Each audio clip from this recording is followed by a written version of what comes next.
ka, kay Jeric tumalab ang GL card mo. Ayan. Oo Totoo nga. ba yun? Oo. Kwentuhan mo nga kami. Kwentuhan mo nga. Nung first night namin nagkita, actually para silang, ang daming pulang dumating sa punchline nun.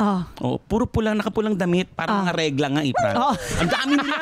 Ang dami. Kasi birthday nung Guama. Guama is Lola. Yeah. Okay. Birthday nung Lola. So, dumating sila In lahat. Chinese po yun? Pure Chinese yung boyfriend ko. Guama. Pure. Oh. Tagalasal. Nagmasteral sa UP. Baksak sa ganita.